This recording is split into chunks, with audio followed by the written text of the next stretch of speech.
Dito sa poder ko, pwede kayong laging magtsinelas at magsabi ng totoo. Hindi nyo kailangang mag-abot ng yosi o magsalin ng alak para lang mauto ang amo. Halos mabutas ang bubong sa lakas ng hiyawan at saya ng lahat.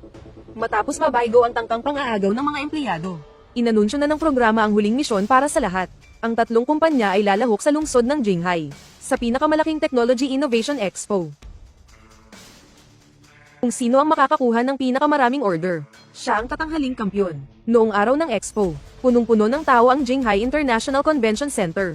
Ang booth naman ni Zhang Jianguo ay kulay pula at berde pa rin ang tema gaya ng dati.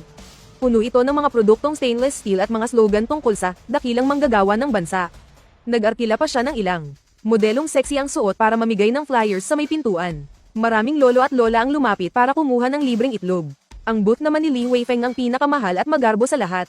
May higanteng LED curved screen, mga napakaastig na ilaw, at isang disenyong punong-puno ng futuristic na pakiramdam. Dito itinampok ang All-Knowing Eye Big Data Marketing System. Para mapatunayan ang galing niya, nagdemo si Li Weifeng sa harap ng lahat, sa dambuhalang screen. Kitang-kita ang bilang ng mga online sa app nila base sa real-time data. 100,000, 200,000, 500,000. Ang bilis magbago ng mga numero. Punong-puno ang screen ng mga comments. Mukhang sikat na sikat talaga ang app nila. Napapatango na lang ang mga investors sa sobrang bilib. Ang dami nang naglalabas ng mga intent letters. Samantalang ang booth namin, sobrang luma at simple lang. Ilang mesa lang, at iilang computer. Nag-alala kasi ako baka magutom ang mga tao. Kaya nagdala pa ako ng sausage machine. Ayun si Ergo, busy sa pagluluto ng sausage sa tabi. Sa itsura pa lang ng booth namin parang galing sa gyera. Natural na walang pumapansin sa amin. Habang nagmamayabang si Li Weifeng sa mga data niya, biglang may isang bata na nagturo sa screen at sumigaw. Mama, bakit po paulit-ulit yung mga comments doon? Biglang tumahimik ang buong paligid. Nung tinitigang mabuti ng lahat, totoo nga, doon sa comment section sa kaliwang bahagi ng screen. Mabilis man ang pag-scroll, pero kapag tiningnan mong maigi, makikita mong paulit-ulit lang ang mga ID. At halatang robotic ang mga sinasabi. Biglang namutla si Li Weifeng. Ano kasi, masyado lang talagang excited ang mga users. Kaya nag-flood yung screen. Hindi pa siya tapos magpaliwanag. Biglang kumislap ang dambuhalang screen. Pagkatapos, biglang nawala ang astig na interface. At pinalitan ito ng isang back-end log window na itim ang background at may berdeng letra. Nagkaroon pala ng interference sa wifi signal doon sa venue. Kaya yung marupok na system ni Li Weifeng nagkabug bigla. Biglang lumabas ang debug mode sa screen. Sa log na yun, kitang-kita ang mga code para sa paggawa ng fake traffic at auto-comments. Nagkagulo ang lahat sa nakita nila. Ang mga investors naman, galit na galit at mas madilim pa sa uling ang mga mukha. Galit na pinunit ang letter of intent. Nataranta si Li Weifeng. Pilit niyang pinipindot ang remote para patayin ang screen. Pero naghang ang system. Kung ano-ano na ang sinasabi niya para lang makapagpaliwanag. Maling akala lang to. Test data lang to. Nahack tayo. Atakto ng mga hacker. Isang malamig na tawa ang narinig mula sa karamihan. Naglakad ako papalapit habang may hawak na kalahating inihaw na hotdog. Binulgar ko siya ng harapan. Yung ginagamit mong script para day in ang numbers. Mukhang ilang taon na ang nakakalipas nito. Ito yung low-level na open source version sa GitHub, di ba? Kahit variable names, hindi mo man lang pinalitan. Kung gusto mo talagang mandaya, sana nagpatulong ka man lang kay Lingyi na gumawa ng mas advanced. Itong ganitong klaseng peke na kitang-kita naman. Ako na mismo ang nahihiya para sa'yo. Pagkatapos, pumunta ako sa harap ng mga luma at sira-sira kong computer. Ipinakita ang mga totoong data namin. Sa Biolab, may 30,000 active users. Ang logistics system naman, nakatulong sa Shengxi Group na makatipid ng 12 milyong piso. Sa game server, may 500,000 totoong tao. Sabay-sabay silang lahat, at ang anti-cheat system namin ang pinakamahigpit sa buong network. Kahit na mukhang maliit lang to at hindi magarbo. Pero ang mga data na ito ay totoo, totoong-totoo na nakakagulat. Hindi kami gumagawa ng mga bayarang trolls. Codes lang ang ginagawa namin. Maaaring hindi magandang tingnan ang mga data namin. Pero bawat numero na nandito, lahat yan ay pinaghirapang i-type ng mga kapatid ko rito. Bawat user, nanatili sila dahil masaya at talagang kapakipakinabang ang system. Biglang may lumabas na isang matandang puti na ang buhok mula sa karamihan. Nanginginig ang kanyang kamay habang isinusuot ang VR glasses. Siya ang presidente ng Science and Technology Association ng Jinghai City. At isa rin siyang tinitingalang eksperto sa industriya. Pagkalipas ng 10 minuto, inalis niya ang kanyang VR glasses. May luha sa kanyang mga mata. Napakahusay. Ito ang tunay na malasakit na dapat mayroon ng teknolohiya. Mahigpit na hinawakan ng matanda ang kamay ko. At doon mismo, nagdesisyon siyang mag-invest ng 10 milyong piso para sa aming angel round. Ang kondisyon ay dapat laging libre ang software para sa mga mahihirap na komunidad sa kabundukan. Agad akong pumayag ng walang pag-aalinlangan. Sabay pakita ng isang napakalapad ng ngiti. Sa sandaling ito, malinaw na kung sino ang nanalo. Agad na pinagkaguluhan ng mga investor ang booth namin. Pero habang ang lahat ay nalulunod sa saya ng aming pagkapanalo, walang nakapansin kay Li Weifeng na nakasalampak sa sahig. May bakas ng matinding pagkabaliw at galit sa kanyang mga mata. Patago niyang kinuha ang kanyang cellphone at tinawagan ng isang numero sa ibang bansa. Gusto kong mag-report. Ang core code ng Yaluzi Technology ay pinaghihinalaang nagnanakaw ng mga sikreto ng estado. Kinaumagahan, 3 sasakyan ng mga autoridad ang huminto sa harap ng kumpanya. Ang namumuno ay si Lao Chen, ang investigation chief mula sa Cybersecurity Bureau. Kasunod niya ang ilang technical experts na naka-white coat. Sabi nila, may nag-report daw na ang logistics algorithm namin ay nagnanakaw ng mga classified data at nagpapadala ng mga sensitibong impormasyon sa ibang bansa. Tuwang-tuwa naman itong si Li Weifeng na gatong ng gatong sa tabi. Sinasabi niyang may nakatagong ghost code daw sa loob ng software namin na nagpapadala ng data sa mga overseas IP address kada 2 oras. Habang kumakain ako ng pancake roll, napatigil ako sandali. May tira-tira pa nga ng sibuyas sa gilid ng labi ko na hindi ko pa napupunasan. Nag-code lang naman ako. Bakit nadamay pa ako sa issue ng mga especially iya? Gustong sumugod ni na Ergo at Lin Yi para makipag-away. Pero pinigilan ko sila, dahil mukhang eksperto naman pala itong si Boss Lee sa teknolohiya. Bakit hindi natin i-check dito mismo? Hayaan nating ang mga eksperto ang samuri sa code. Agad na kinontrol ng mga investigador ang server ng kumpanya. Gumamit ang mga eksperto ng mga special equipment para i-decrypt ang file.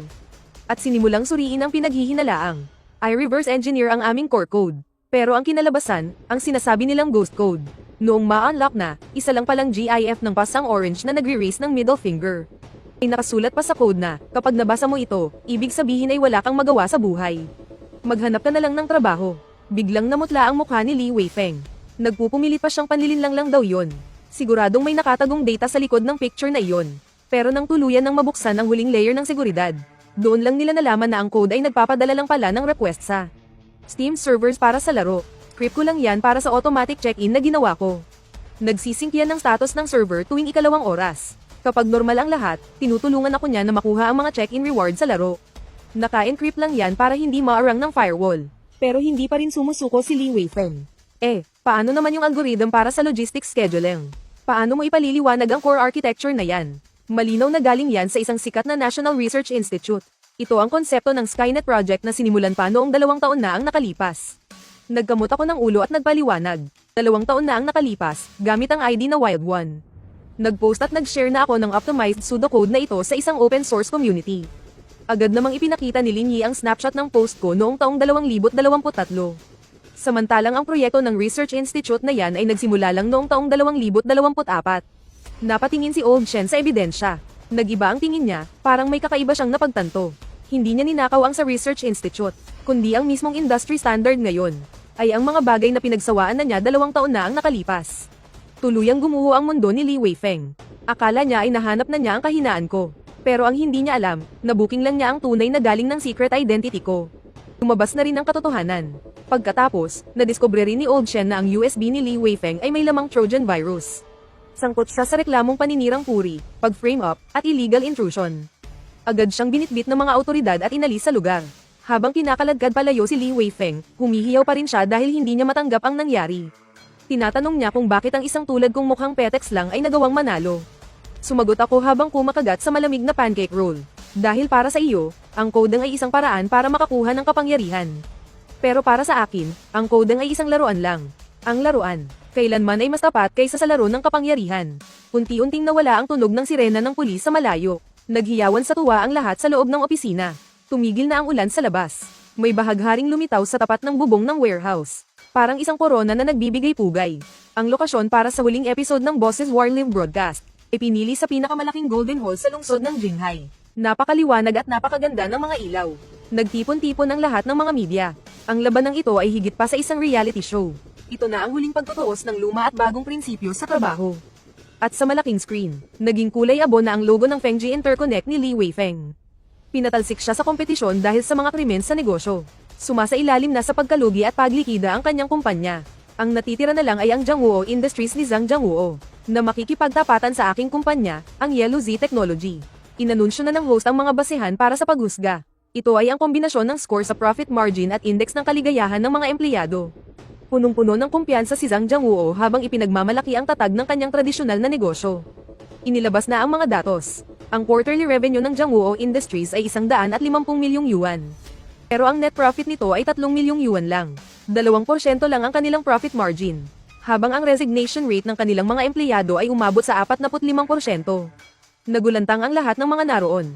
Agad na nagdahilan si Zhang Jianghuo na masyadong mataas ang mga gastusin sa ganitong uri ng industriya. Sabi pa niya, pasan daw niya ang malaking responsibilidad sa lipunan. Halatang halata sa kanyang pananalita ang matinding pagkapahiya. Nang ipakita na ang mga datos ko, lumabas sa screen ang aming logo na isang karton na pusa. Ang revenue ng Yellow Z Technology ay 58 milyong yuan. Ang net profit naman ay 42 milyong yuan. Umabot sa 72.4% ang aming profit margin. At 0% ang aming resignation rate. Biglang nagkagulo ang lahat sa venue. Nagsitayuan ang mga financial reporter para questionin kung totoo ba ang mga numerong ito. Tumayo ako mula sa dala kong gaming chair. Mahinahon silang sinagot, ang 50 tao sa admin team ni Boss Zhang ay puro gastos lang ang idinudulot. Pero sa amin, ang lahat ng admin work ay ginagawa lang ng AI. Walang pag-check ng attendance, walang mga nakakapagod at walang kwentang proseso. Ang 50 tao ko ay puro core powerhouses at direktang nakakatulong sa kita. Nagtatapon sila ng sandamakmak na pera para sa mga advertisement at pagbili ng traffic. Habang ako, zero ang gastos sa marketing. Umaasa lang kami sa ganda ng produkto at sa pagkukusa ng aming mga empleyado na ikalat ang tungkol sa amin. Ang perang natitipid namin, alinman sa ibinibigay na bonus sa mga tauhan o nagiging dagdag na kita. Iyan ang sikreto sa likod ng napakataas naming profit margin. Sa bahagi naman para sa Employee Happiness Index, kitang-kita ang malaking pagkakaiba sa mga video interview sa kalsada. Nagrereklamo ang mga empleyado ni Zhang Jianghuo dahil sa hindi pagpapasweldo at pilit na pagpapasalamat sa kumpanya. Habang ang tauhan kong si Ergo ay excited na para sa aming team building sa Maldives. Sabi naman ni Lin Yi, dito raw niya nahanap ang tunay na saysay ng kanyang buhay. Maging ang aming janitress ay tuwang-tuwang pinupuri ang mga kabataang empleyado dahil sa pagiging maalalahanin. Ang huling score ni Zhang Jianghuo ay 35 puntos. Habang ako naman ay nakakuha ng 79 na puntos. Nabawasan lang ng 1 puntos dahil nagreklamo si Ergo na Pepsi lang daw ang available na cola sa opisina. Inanunsyo ng host na ako ang nagwagi. Nagbagsakan ng mga gintong confetti mula sa itaas. Tumayo si Zhang Jianghuo habang nakukuba ang kanyang likod. Mukhang tumanda agad siya ng 10 taon sa isang iglap. Tuluyan na siyang natalo sa panahong minaliit at minaltrato niya. Tinanggap ko ang tropong gawa sa purong ginto. Sa harap ng mikropono, seryoso akong nagsalita, wala akong balak na talunin kahit sino. Sa tingin ko lang, ang trabaho ay hindi dapat maging parang isang parusa. Ang mga Gen Z ay hindi narito para manggulo sa opisina. Narito lang kami para ituwid ang mga baluktot na kaisipan. Ang pag-uwi sa tamang oras, pagbabayad ng tama para sa trabaho, at pagrespeto sa kapwa. Dapat lang na ito ang maging normal. Sana dumating ang araw, na ang sariling diskarte ng Yellow Z ay maging pamantayan na ng lahat. Sana ang bawat manggagawa ay makapaghanap buhay ng may dignidad at taas noo. Pagkatapos magsalita, binitiwan ko ang mikropono. Sumigaw ako ng, uwian na. Tara, mag-hotpot tayo. Pinilit kong manlibre si Lin Yi, dahil siya ang may pinakamalaking bonus. Sa likuran ko, ang mga hiyawan ng, ang lupit mo, Luye, ay tila naging isang malakas na agos ng bagong panahon. Kalahating taon nang lumipas, sa gitna ng maaliwalas na tagsibol. Ang Yellow Z Tech ay lumipat na mula sa bodega patungo sa isang maliit na gusali sa Creative Park. May neon sign sa pinto na may nakasulat na slogan. Huwag magpanik, maglaro lang. Gaya ng dati, wala pa ring attendance machine sa opisina. Maraming nagbago sa loob ng 6 na buwang ito. Matapos gumaling mula sa malubhang sakit, tinanggal na ni Zhang Jianghuo ang mga sapilitang seremonya tuwing umaga. Nagpalagay na rin siya ng ring ng basketball. At palihim pa siyang nag-aaral maglaro ng Honor of Kings. Kahit laging talo ang kanyang record, kitang-kita na masaya siya sa ginagawa niya. Si Zhao Zishan na ang tumatayong product director. At mariin niyang tinanggihan ang bumalik sa Shengxi Group. Kahit panay ang mura ni Zhao Donglei sa kanyang suwail na anak. Palihim naman siyang nag-invest ng 200 milyong piso para sa Series A funding ng kumpanya. Si Lin Yi ay nananatili pa ring tech genius na laging nakaprops. Kahit anong alok ng mga headhunter, lahat ay kanyang tinatanggihan. As naging kampante at bilib na sa sarili si Chen Mo. Nakuha na niya ang aking mga diskarte sa pakikitungo sa tao. At kaya na niyang manindigan laban sa mga abusadong kliyente. Biyernes, alas 3 ng hapon. Nakahiga ako sa massage chair habang sinusubukan ng isang bagong laro gamit ang VR.